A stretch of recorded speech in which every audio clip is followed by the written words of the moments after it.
Gujarati audiobook YouTube ચેનલમાં સ્વાગત છે. સામાન્ય રીતે જ્યારે આપણે કોઈ મેડિકલ ડાયગ્નોસિસ કે નિદાનની વાત કરીએ ને ત્યારે એમાં એક પ્રકારની એન્જિનિયરિંગ જેવી ચોકસાઈ જોવા મળે છે. હા, એટલે કોઈનો હાથ ભાંગે તો તરત જ ડોક્ટર પાસે જઈએ. બિલકુલ. અને ડોક્ટર એક્સરે મશીન પર પેલી વાંકી ચૂકી સફેદ લાઈન બતાવીને સીધો ઇશારો કરે કે જુઓ આ હાડકું અહીંથી તૂટ્યું છે. રાઈટ. અને આના પર પાટો બાંધીશું એટલે 6 અઠવાડિયામાં જોડાઈ જશે. એકદમ સરળ ગણિત. આ પ્રકારની સ્પષ્ટતા આપણને એક બહુ મોટી માનસિક શાંતિ આપે છે, કારણ કે સમસ્યા દેખાય છે તો તેનો ઉકેલ પણ દેખાય છે. પણ જ્યારે મનની વાત આવે ત્યારે બધું બદલાઈ જાય છે. એક્ઝેક્ટલી. જ્યારે આપણે માનવીય મન, ટ્રોમા અને ખાસ કરીને બાળપણના ઊંડા ઘાવની દુનિયામાં પ્રવેશ કરીએ ત્યારે અચાનક પેલું એક્સરે મશીન કામ કરતું બંધ થઈ જાય છે. આપણે એવા અંધકારમય વિસ્તારમાં આવી જઈએ જ્યાં કોઈ જ સ્પષ્ટ લાઈન નથી હોતી. બધું જ ધૂંધળું છે અને કોઈ પાટો બાંધવાથી ઘાવ રૂજાવાની કોઈ જ ગેરંટી નથી હોતી. સાચી વાત છે. અને આજના ડીપ ડાઇવનો મુખ્ય વિષય જ આ ન રૂજાતા ઘાવ છે. આજે આપણે હાન્યા યાલાગીહારાની અત્યંત પ્રખ્યાત અને એટલી જ વિવાદાસ્પદ નવલકથા એ લિટલ લાઈફના મૂળ સુધી જવાનો પ્રયાસ કરીશું. આ બહુ જ ઇન્ટેન્સ વિષય છે. હા, આપણી પાસે આ પુસ્તકની સમીક્ષાઓ, લેખિકાના પોતાના ઇન્ટરવ્યૂ, સ્પાર્ક નોટ્સ અને વિવિધ બુક ક્લબની લાંબી ચર્ચાઓનો પૂરો સંગ્રહ છે. અને આપણો ઉદ્દેશ્ય એ સમજવાનો છે કે શા માટે આ નવલકથાને સાહિત્યિક જગતમાં અત્યાર સુધીનું સૌથી ઉદાસ પુસ્તક માનવામાં આવે છે. એટલે કે saddest book of all time. Right. આપણે જોઈશું કે કેવી રીતે આ પુસ્તક માનસિક આઘાત, મિત્રતા અને હીલિંગ વિશેની આપણી પરંપરાગત માન્યતાઓના કટકે કટકા કરી નાખે છે. અને સૌથી મોટો પ્રશ્ન એ ચકાસીશું કે આટલી ભયાનક પીડાનું આલેખન શું ખરેખર આપણામાં સહાનુભૂતિ જગાડે છે કે પછી આ માત્ર વાચકોને હચમચાવવા માટે રચાયેલી કોઈ ક્રૂર રમત છે? જો આ પુસ્તક વિશે વાત કરવી એ કોઈ સામાન્ય કથાની ચર્ચા કરવા જેવું નથી. 2015માં જ્યારે આ નવલકથા પ્રકાશિત થઈને ત્યારે તેણે સાહિત્યિક જગતમાં જાણે ભૂકંપ લાવી દીધો હતો. હા, મેં સાંભળ્યું છે કે આ બુકર પ્રાઇઝ માટે પણ શોર્ટલિસ્ટ થઈ હતી. બિલકુલ. આ કોઈ નાની બુક નથી. એક વિશાળ 700થી વધુ પાનાનું મહાકાવ્ય છે. સપાટી પરથી જોતા આપણને લાગે કે આ ન્યૂયોર્ક શહેરમાં રહેતા 4 મિત્રોના દાયકાઓ લાંબા સંબંધોની વાર્તા છે. એટલે શરૂઆતના પ્રકરણો વાંચીને તો કોઈને પણ એવું જ લાગે કે આ એક બહુ જ આશાવાદી અને પરિચિત વાર્તા છે. હા, પેલી કમિંગ ઓફ એજ સ્ટોરી જેવી. રાઈટ. કોલેજ પૂરી કરીને ન્યૂયોર્ક જેવા મોટા શહેરમાં પોતાના સપના પૂરા કરવા આવતા 4 યુવાનો, જેમાં પહેલો છે વિલેમ, જે એક અત્યંત દયાળુ અને દેખાવડો અભિનેતા છે. પછી જેબી, જે એક મહત્વાકાંક્ષી ચિત્રકાર છે અને કલા જગતમાં કોઈપણ ભોગે પોતાનું નામ કમાવવા માંગે છે. ત્રીજો છે માલ્કમ, જે એક આર્કિટેક્ટ છે. એ શ્રીમંત પરિવારમાંથી આવે છે પણ પોતાની ઓળખ શોધવામાં અટવાયેલો છે. અને ચોથો છે જૂડ સેન્ટ ફ્રાન્સિસ. આ જૂડ જ આખી વાર્તાનું કેન્દ્ર છે. હા.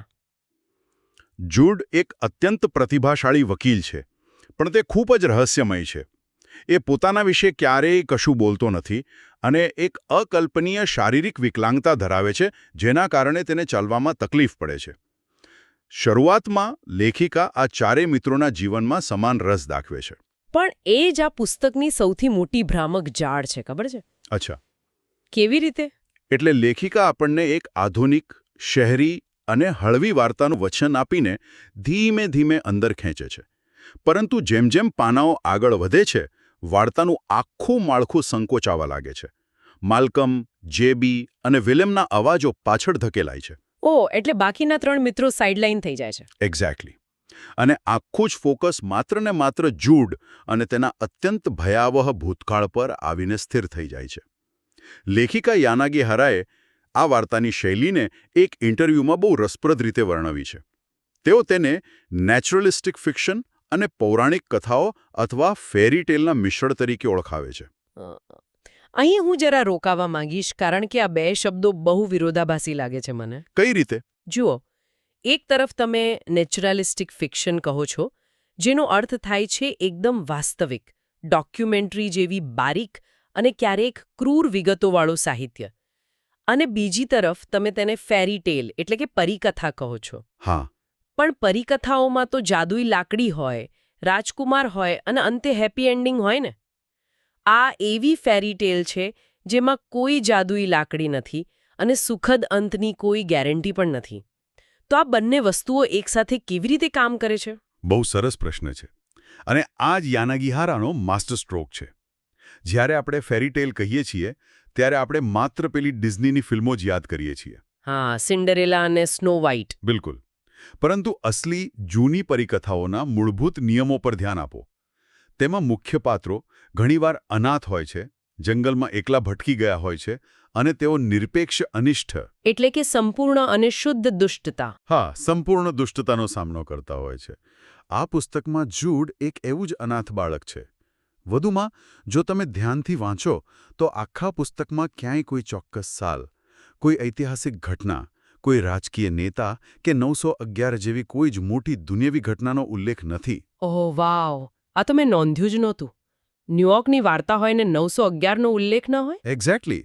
લેખિકાએ જાણી જોઈને સમયને ભૂંસી નાખ્યો છે, જેથી વાર્તા એક કાલાતીત એટલે કે ટાઈમલેસ અનુભવ બની જાય. પરંપરાગત પરિકથાઓ બહારની દુનિયાના રાક્ષસોની વાત કરે છે, જ્યારે અહીં લેખિકાએ એ આખા માળખાને પલટી નાખ્યું છે. રાક્ષસને પાત્રની અંદર, તેના મનોવિજ્ઞાનમાં બેસાડી દીધો છે. પણ જો આ એક ફેરી ટેલ છે જે આધુનિક ન્યૂયોર્કમાં આકાર લઈ રહી છે, તો આ વાર્તામાં પેલો અગ્નિઓક્તો ડ્રેગન કે ક્રૂર રાક્ષસ કોણ છે? શું સમાજ વિલન છે કે પછી ન્યૂયોર્ક શહેરની ગળાકાપ હરીફાઈ વિલન છે? ના, વિલન બહાર ક્યાંય નથી. આ વાર્તાનો અસલી અને ક્યારેય ન મરતો રાક્ષસ છે જૂડનો પોતાનો ભૂતકાળ. અરે બાપરે. હા, મોટાભાગની વાર્તાઓમાં હીરો રાક્ષસને મારીને વિજયી બને છે. પણ આ વાર્તાની કરુણતા એ છે કે અહીં રાક્ષસ ક્યારે મરતો નથી. વાર્તામાં અત્યંત પીડાદાયક રીતે ખુલાસો થાય છે કે જૂડને એક બાળક તરીકે કચરાપેટી પાસે તરછોડી દેવામાં આવ્યો હતો. આ સાંભળવું પણ કેટલું ભારે લાગે છે. આ તો માત્ર શરૂઆત છે. ત્યારબાદ મઠના સાધુઓ દ્વારા તેનો ઉછેર થાય છે, જ્યાં તેને સુરક્ષા મળવી જોઈતી હતી, પણ ત્યાં જ બ્રધર લ્યુક નામના પાદરી દ્વારા તેનું ભયંકર જાતીય શોષણ શરૂ થાય છે. ઓ ગોડ. ત્યાંથી ભાગ્યા પછી તે ડૉક્ટર ટ્રેલર નામના એક સાયકોપેથના હાથમાં આવે છે અને પુખ્ત વયે કેલેબ નામના વ્યક્તિ દ્વારા પણ તેને અત્યાચાર સહન કરવો પડે છે. મને તો આ સાંભળીને જ રૂવાડા ઊભા થઈ ગયા છે. અને આ બધું માત્ર માનસિક સ્તરે નથી રહેતું.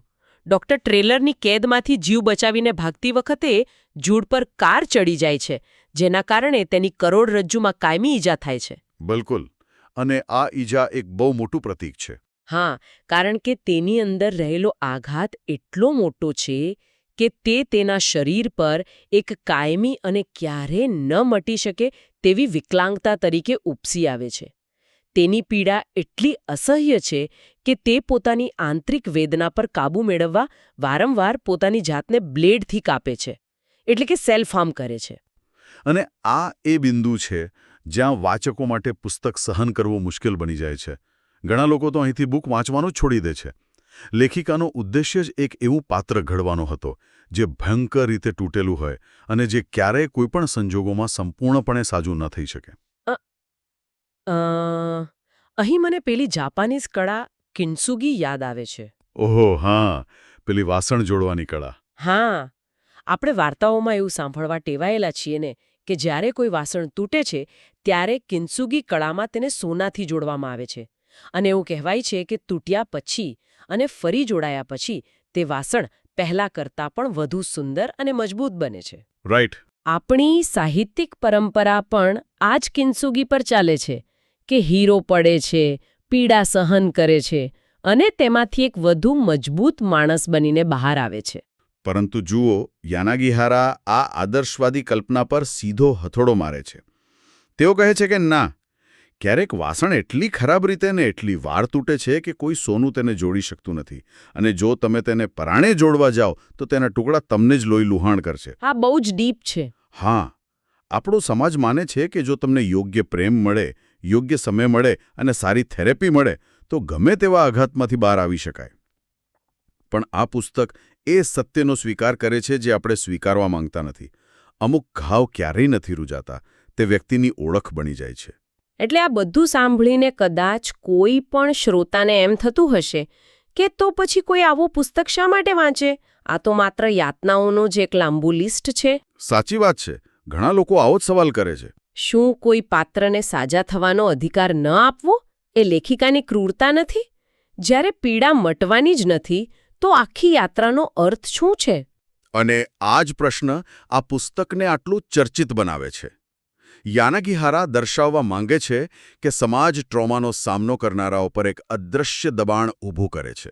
કેવું દબાણ? આપણે પીડિત પાસેથી અપેક્ષા રાખીએ છીએ કે તેણે સમય જતાં સામાન્ય થઈ જવું જોઈએ, સાજો થઈ જવું જોઈએ. શા માટે? જેથી આપણે પોતે કમ્ફર્ટેબલ અનુભવી શકીએ. ઓહ, એટલે આપણને કોઈની પીડા જોવી નથી ગમતી. એક્ઝેક્ટલી. જૂડને સાજો ન થવા દઈને લેખિકા આપણને એ અસ્વસ્થતાનો સામનો કરવાની ફરજ પાડે છે.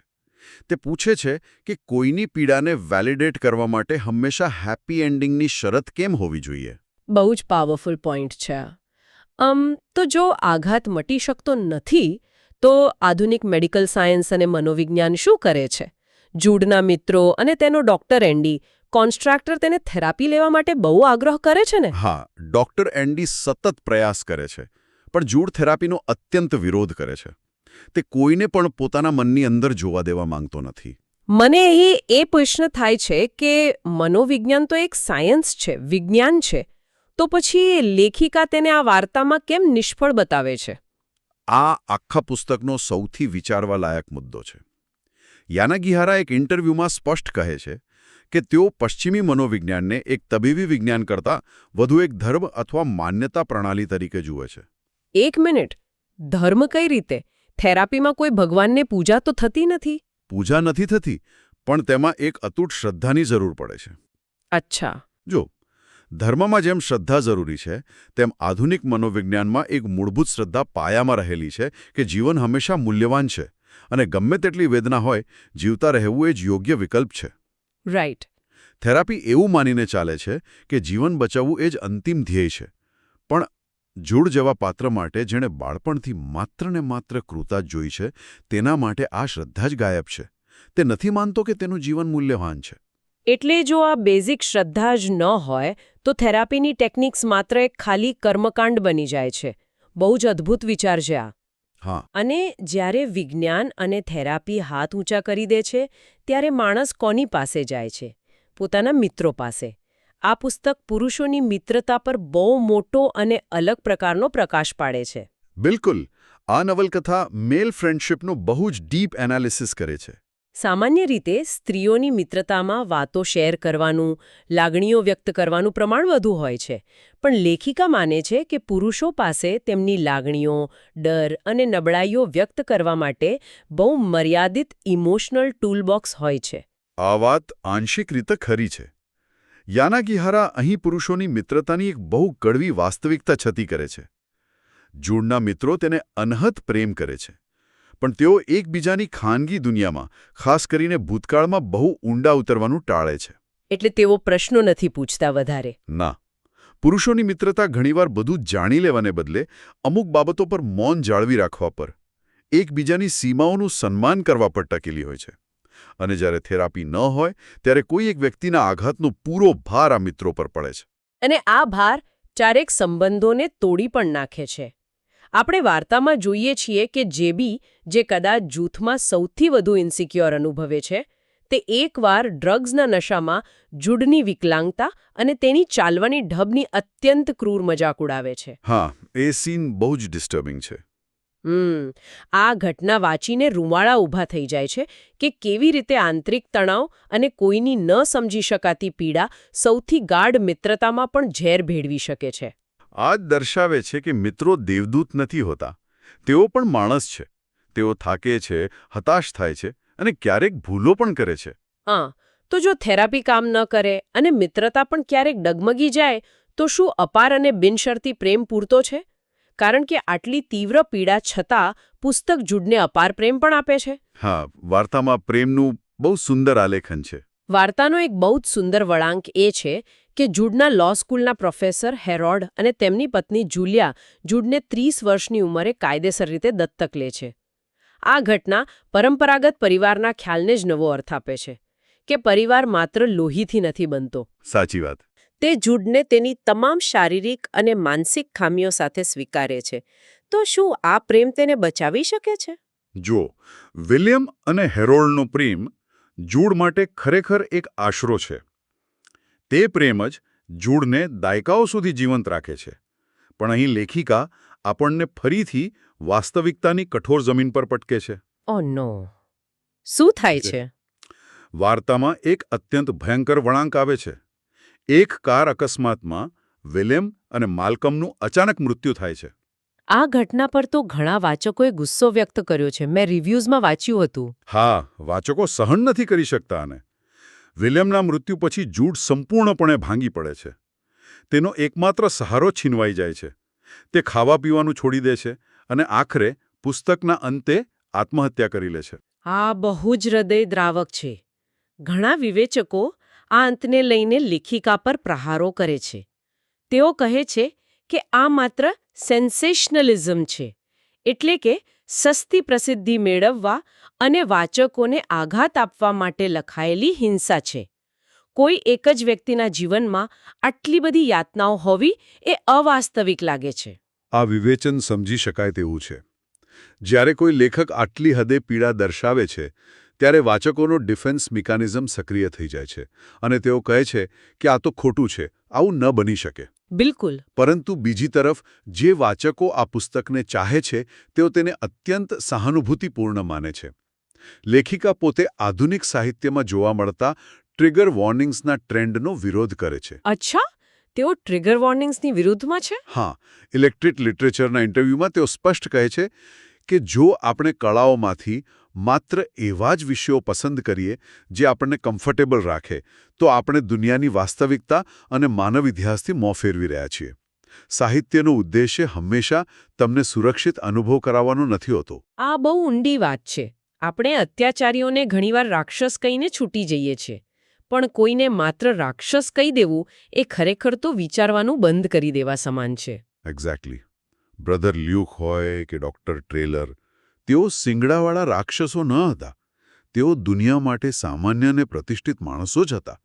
અને એ જ વાત સૌથી વધુ ડરાવણી છે કે રાક્ષસો બહારથી આપણા જેવા જ દેખાય છે. સાચું.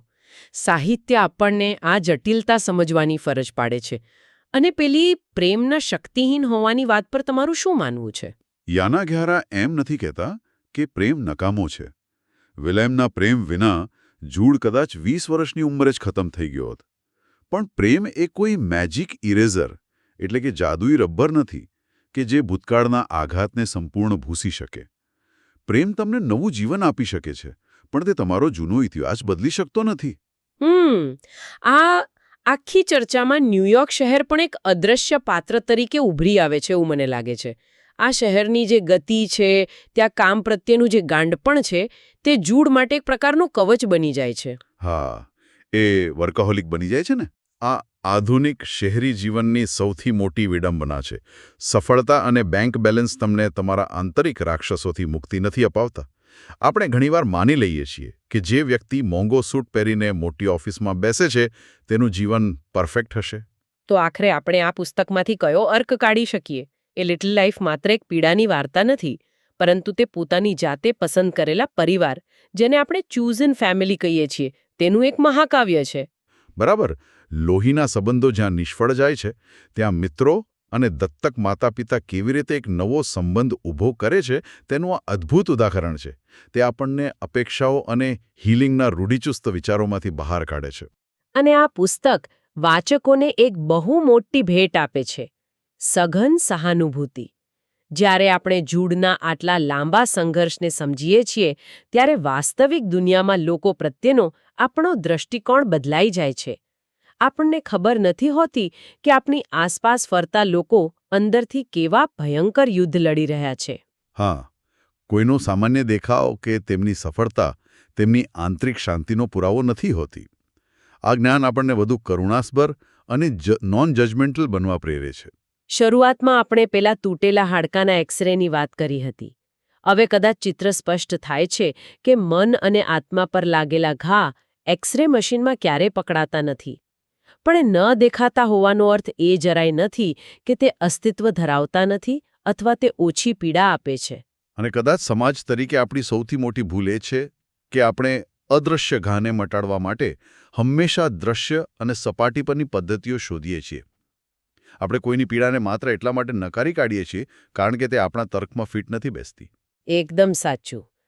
તો જતા જતા શ્રોતાઓ માટે એક વિચારવા જેવો પ્રશ્ન મૂકતી જાઉં છું. જો અઢળક પ્રેમ, પૈસા, વ્યવસાયિક સફળતા અને વર્ષોની થેરાપી આ બધું મળીને પણ કોઈ તૂટેલા માણસને સંપૂર્ણ રીતે જોડી શકતા નથી, તો શું એક સારા જીવનની વ્યાખ્યા માત્ર એ જ છે કે આપણે આપણા પ્રિયજનોની ખાતર કેટલી લાંબી મજલ કાપી શકીએ છીએ? બહુ જ ગહન સવાલ છે આ. પશ્ચિમી જગત માને છે કે આત્મહત્યા એ હાર છે, પણ શું જીવનનું મૂલ્ય માત્ર અસ્તિત્વ ટકાવી રાખવામાં જ છે? કે પછી જ્યારે વેદના, સહનશક્તિની તમામ હદો વટાવી જાય ત્યારે દરેક વ્યક્તિને પોતાની એ અસહ્ય પીડામાંથી મુક્ત થવાનો અને આખરે એક લાંબો આરામ મેળવવાનો અધિકાર હોવો જોઈએ? આ એક એવો પ્રશ્ન છે જેનો કોઈ સરળ જવાબ નથી. આ ઊંડા વિચાર સાથે આપણે આજની આ ડીપ ડાઇવ સફર અહીં જ પૂરી કરીએ છીએ. વિચારતા રહેજો.